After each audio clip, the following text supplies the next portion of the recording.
Hi, everybody, and welcome to Countdown to Arlington, the 2014 NCAA Men's Basketball Final Four, which is coming to town here in a couple months. But we are not obviously in March Madness yet.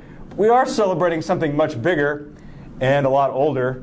Jimmy Birch joining me, Mac Engel, the Fort Worth Star-Telegram. Jimmy's birthday is today. Jimmy is 68 years old.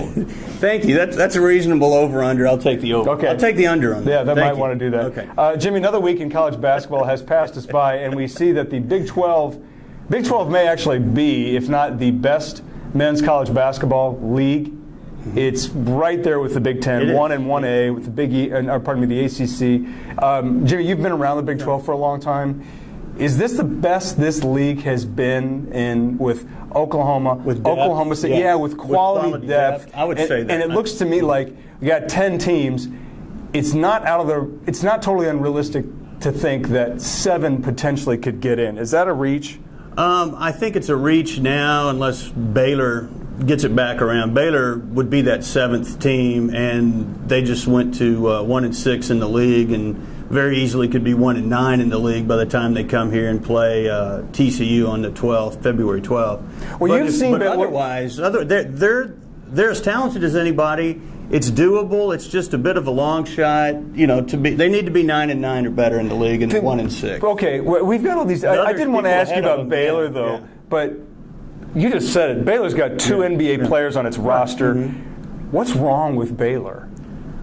They just don't seem to play with a lot of heart and conviction out there all the time, and they're pretty inconsistent. They've struggled shooting in the Big 12. Well, Baylor was supposed to be the best team in the state entering this season, and a team that was probably going to at least get to the NCAA tournament. Right. Now they're kind of on the edge, and the team that we didn't think that was going to be in the NCAA tournament, or at least the discussion, and a head coach who looked like who was going to be on his way out, now it looks like he has secured his employment at Texas, and the Longhorns are going to go back to the tournament under Rick Barnes.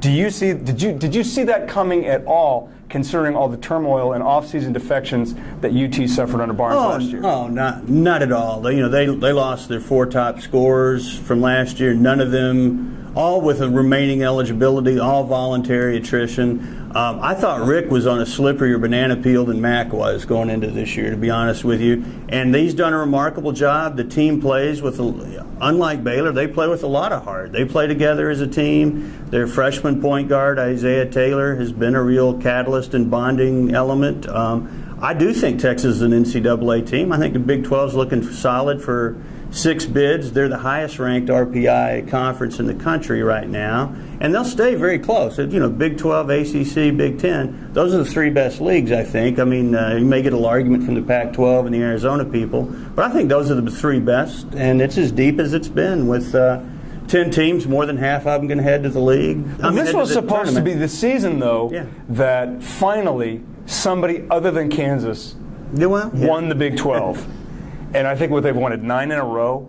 But then they signed the 2 freshmen. Right, but even things. Joel Embiid and obviously Andrew Wiggins changed everything. But when you look at the league right now, is this Kansas's league to lose again? I thought Oklahoma State would give them a strong run, and I thought Baylor would be Team 3. Baylor spit the bid. Oklahoma State's in the process. They already have 3 losses. Honestly, Oklahoma and Texas, 2 teams that I thought would be bubble teams at best, are chasing Kansas most closely right now, and I don't see either one of them catching Kansas. Well, in terms of the national thing, though, one of the reasons that you just mentioned it, one of the reasons Kansas is so good is because Bill Self went outside 2 of the best freshmen in the country, and Joel Embiid and Andrew Wiggins. Both of them look like they're going to be gone here in March to pursue things other than academics.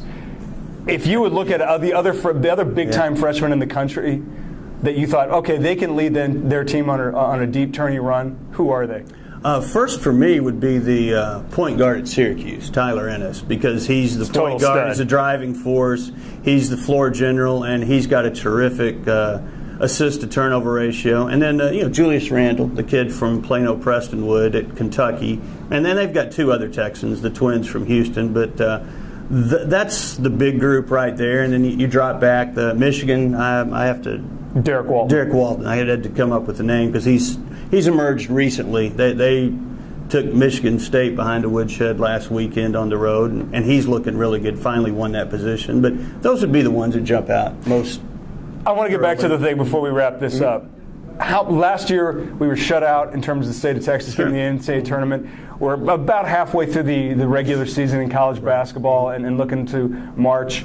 If you had to guess right now, Jimmy, which teams from Texas get in? I think Texas and SMU will get at-large bids as long as they handle some tough upcoming schedules here in February.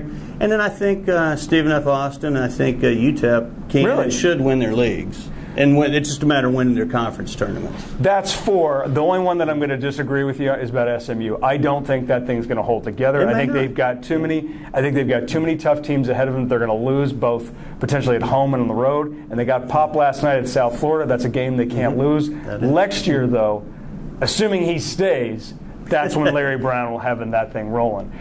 For the road to the journey to the Final Four and Arlington, he's Jimmy Birch. I'm Mac Engel. Check back with us next week as we monitor the NCAA tournament. Have a great day.